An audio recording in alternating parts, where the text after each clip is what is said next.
Hi everyone. Last time आपण 1 to 20 abacus counting पाहिली होती. आज आपण 1 to 30 पर्यंत काउंटिंग पाहणार आहोत. 1 to 20 अगोदर झाली असली तरी रिव्हिजनमध्ये ती पाहणार आहोत. तर स्टार्टिंग करताना पुन्हा रिवाईज करते मी.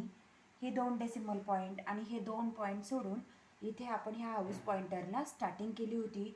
हे वन्सचा हाऊस, टेन्सचा हाऊस, हंड्रेडचं, थाउजंडचं असे पुढे वाढत जातात. हे जे वन्सचा हाऊस आहे त्याच्यावरती आपण 1 to 9 काउंटिंग पाहिली होती. 1 घेण्यासाठी आपण राईट हँडचा थंब वापरला होता. 1 2 3 4 4 खाली घेतले. राईट हँडच्या इंडेक्सनी 5 घेतला.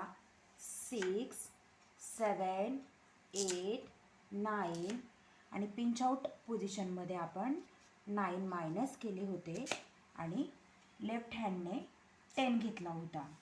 पुन्हा 10 and 1 11 12 13 14 4 मायनस केले. वरून 5 घेतला. 15 16 17 18 19 झाले. इथे 10 आणि इकडे 9. 19 झाल्यानंतर पिंच आउट पोझिशनमध्ये आपण पुन्हा 9 मायनस करून लेफ्ट हँडने इकडे आणखी एक 10 घेतला होता. 10 आणि 10 20. इथेपर्यंत आपण पहिल्या व्हिडिओजमध्ये काउंटिंग पाहिलेली आहे.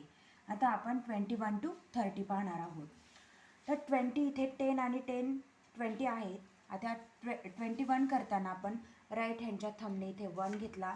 10 20 21 22 23 24. तर 25 घ्यायच्या अगोदर पुन्हा आपल्याला ह्या 4ला खाली घ्यायचं आहे, मायनस करायचं आहे आणि राईट हँडच्या थंबनेच वरून घ्यायचं आहे आपल्याला 5. 25 खाली 26 27 20 5 6 7 8 28 आणि 29. 25 6 7 8 9 29. 9 ऑफ लेफ्ट हँडच्या फिंगरने, इंडेक्स फिंगरने घेतला आपण 30. ओके.